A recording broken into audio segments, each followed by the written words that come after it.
Salam sejahtera semua. Di sini saya akan menerangkan tentang definisi pasca-modernisme. Pasca-modernisme adalah satu istilah yang merujuk kepada perkembangan dalam ilmu teori kritikal, falsafah, seni bina, seni, kesastraan, dan budaya yang berkembang daripada modernisme tetapi tidak menggantikan modernisme. Kemunculannya berkembang pada pertengahan sehingga akhir abad ke-20 dan dianggap sebagai bentuk reaksi ataupun bentuk cabaran terhadap pemikiran yang wujud dalam aliran modernisme. Istilah ini umum digunakan untuk menggambarkan era sejarah yang dikatakan mengikuti peredaran massa walaupun merangkumi berbagai pendekatan dan disiplin ilmu. Pada dasarnya, perkataan pasca-modernisme adalah gabungan daripada tiga perkataan, yaitu pasca, modern, dan isma. Perkataan pasca adalah sesudah ataupun selepas, manakala perkataan bagi modern adalah masa sekarang ataupun terbaru, dan isma pula adalah kepercayaan, gerakan politik, keagamaan, dan juga sikap serta perlakuan.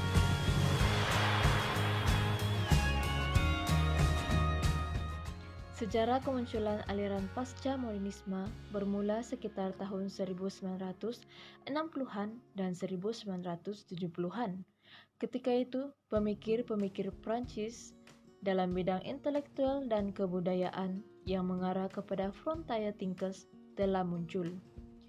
Para ilmuwan barat juga mengatakan pasca-modernisme sebagai aliran pemikiran. Pendapat lain juga mengatakan ianya adalah lanjutan daripada era modern.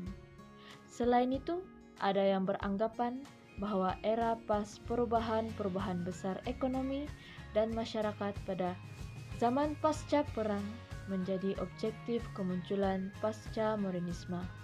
Cetusan pemikiran pasca-modernisme telah melahirkan satu gaya hidup yang dikenali sebagai pasca-modernity, dan secara perlahan-lahan ia sedang mengambil ahli dunia yang sedang kita diami, yang merangkumi pengetahuan, budaya, cara hidup, pekerjaan, dan segala elemen yang bersangkut paut dengan kehidupan oleh sekularisme.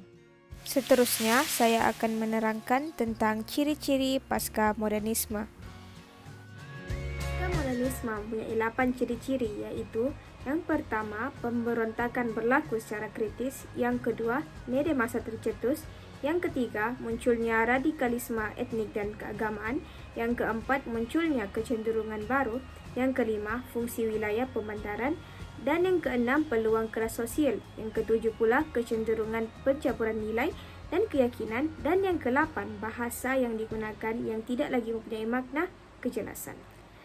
Pasca-modernisme juga melahirkan beberapa tokoh ilmuwan seperti Jean-François Lyotard, yaitu seorang ahli falsafah Perancis, sosiologi, dan juga ahli teori sastra. Falsafah ilmu beliau adalah merangkumi topik politik, seni moden dan seni pasca-modern, dan lain-lain. Beliau juga menerbitkan buku The Postmodern Condition yang menjelaskan tentang keadaan pasca-modern yang telah muncul di negara-negara pasca-industri seperti Eropah dan Amerika. Beliau berpendapat bahawa pemikiran pasca-modern tidak mengiktiraf naratif aliran utama yang dicetuskan oleh tradisi moden. Naratif ini tidak mungkin dapat merangkumi kesemua aspek budaya. Oleh itu, pasca-modern ini dalam konteks pengajian kesusastraan mempunyai kaitan dengan keinginan baru untuk memberi pengiktirafan kepada naratif pihak lain yang selama ini tidak dihiraukan oleh pemodenan. Lyotard terkenal dengan usahanya memperkenalkan istilah postmodern, walaupun beliau meneruskan perbincangan mengenai situasi atau keadaan pasca industri. Tokoh pasca modern yang seterusnya ialah Jacques Derrida. Jacques Derrida ini berbeza daripada Lyotard, yang mana beliau seorang ahli falsafah yang sentiasa melawan dan menolak naratif aliran utama barat. Menurut beliau, naratif utama telah dilahirkan oleh logocentrism, yaitu aliran pemikiran atau metafizik yang sangat dominan, yang tidak memberi tempat kepada naratif pihak lain. Beliau tidak mahu terus terikat dengan konteks sosial yang sekian lama mengikat pemikiran masyarakat moden barat.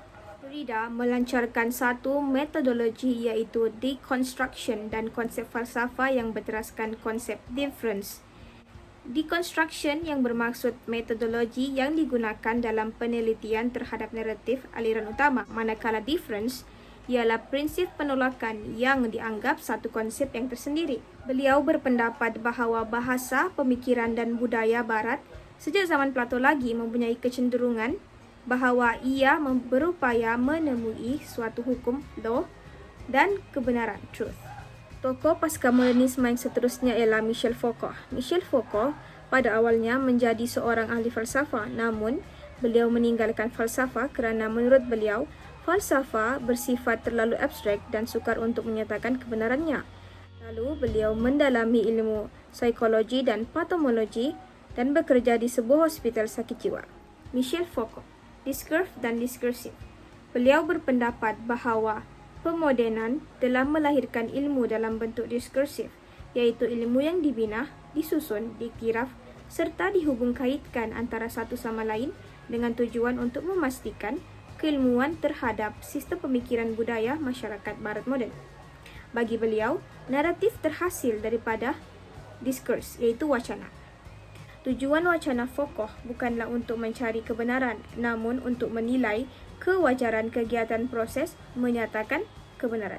Truth telling. Assalamualaikum warahmatullahi wabarakatuh.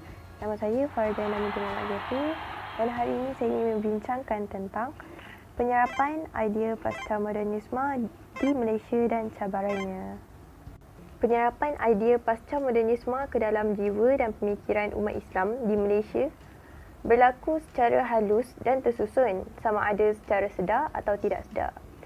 Masyarakat Malaysia yang lain juga turut tidak terkecuali daripada menerima kesan daripada idea pasca modernisme yang berlaku di seluruh dunia. Cabaran yang pertama adalah gaya hidup bebas. Jadi idea pasca modernisme ini diserap melalui budaya gaya hidup bebas. Seperti yang kita tahu, budaya hidup bebas ni bermula daripada barat dan dia tersebar ke dalam Malaysia pada akhir tahun 1980. Golongan remaja terlibat dengan aktiviti dadah, clubbing, rempit dan sebagainya. Budaya ini juga terus menjadi ikutan sehingga dia dianggap sebagai gaya hidup yang cool dan terus menjadi trend. Budaya hidup bebas ini juga diadaptasikan di dalam beberapa filem Melayu pada akhir tahun 1980-an dan awal Alaf 21. Antara filemnya adalah seperti Gila-Gila Remaja, Maria Mariana pada tahun 1996 dan Maria Mariana 2 pada tahun 1998. Walaupun kerajaan cuba menerapkan nilai-nilai murni dengan memberikan pendidikan sivik seawal darjah 4, tetapi tidak semua yang dapat menerima nilai-nilai murni tersebut. Sebahagian besar daripada masyarakat Malaysia tahu akan sivik tetapi mereka gagal untuk mengamalkan sivik. Seperti mana filem Melayu cuba mengadaptasikan dan membuat masyarakat berfikir akan keburukan budaya pasca modernisme, tetapi masyarakat hanya memandang remeh dan memandang filem-filem tersebut sebagai medium hiburan semata-mata. Yang kedua adalah kehidupan sosial masyarakat berubah. Seperti yang kita tahu, pada era pasca modernisme, kehidupan sosial masyarakat, struktur sosial masyarakat juga telah berubah. Budaya hidup moden menjadikan masyarakat bersikap individualistik dan seolah-olah tidak mengambil peduli tentang masyarakat sekeliling mereka. Malah mereka juga seolah-olah tidak mempedulikan gejala sosial yang berlaku di sekeliling. Seperti yang kita lihat zaman sekarang, tidak semua jiran-jiran tetangga mengenal antara satu sama lain. Masalah-masalah yang dicetuskan pada era pasca modernisme tak mungkin akan dapat ditangani dengan masa yang singkat, dengan cepat. Tapi kita perlu ada usaha untuk menanganinya.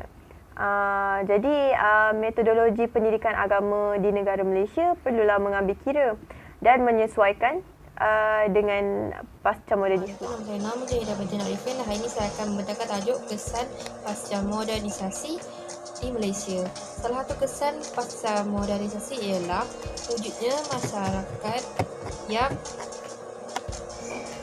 membuli seseorang melalui media sosial. Hal ini berlaku kerana masyarakat percaya bahawa mereka berhak bersuara untuk menyampaikan sesuatu pendapat. Walau bagaimanapun, pendapat yang mereka sampaikan itu kadang-kala bertentangan dengan adab dan nilai yang sepatutnya mereka gunakan untuk memberi pendapat. Kesan yang kedua ialah wujudnya individu yang anti-sosial. Hal ini berlaku kerana individu yang terpengaruh dengan pasca modernisasi berpendapat bahawa kehidupan bersosial sangatlah membebankan dalam masyarakat. Oleh itu, mereka memilih untuk keluar dari kompong-kompong masyarakat dan beranggapan mereka boleh menyelesaikan semua masalah secara menyendiri. Perkara ini boleh mendorong kepada masalah mental yang merupakan antara penyakit utama di dunia pada masa ini. Dan poin saya terakhir ialah berlakunya salah faham negara lain terhadap negara kita Malaysia. Hal ini kerana mereka hanya mengambil satu petikan kenyataan, lalu mereka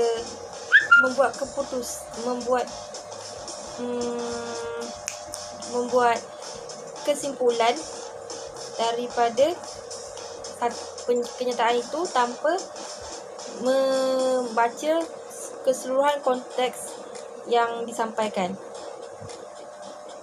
Sekian, terima kasih. Bismillahirrahmanirrahim. Assalamualaikum warahmatullahi wabarakatuh. Hari ini saya ingin bercakap tentang tugasan yang diberi kepada saya, iaitu pasca modernisme menurut Islam. Sebelum kita mula, apa itu pasca modernisme? Pasca modernisme ialah satu bentuk pemikiran cabang faham neoliberalisme yang berkembang di barat. Bagaimana pula dengan pasca modernisme menurut Islam? Pasca modernisme seperti yang kita tahu ialah fahaman yang bersifat anti agama dan anti Tuhan. Kerana pasca modernisme ialah lanjutan dan edisi baru kepada fahaman sekularisme di barat moden. Pasca modernisme menurut Islam ini bercanggah dan bertentangan secara asasi dan keseluruhannya dengan nilai dan prinsip akidah serta ajaran Islam. Nilai-nilai pasca modernisme amat membahayakan nilai Rabbani yang telah sedia sebati dengan Islam. Antaranya ialah yang menentang nilai-nilai rohania yang hakiki, iaitu menolak ibadat seperti solat, puasa, zakat dan sebagainya. Yang seterusnya, ia menolak nilai-nilai moral dan etika mutlak dalam agama. Ini adalah kerana dalam perspektif pasca modernisme tidak wujud nilai-nilai yang mutlak yakni kekal.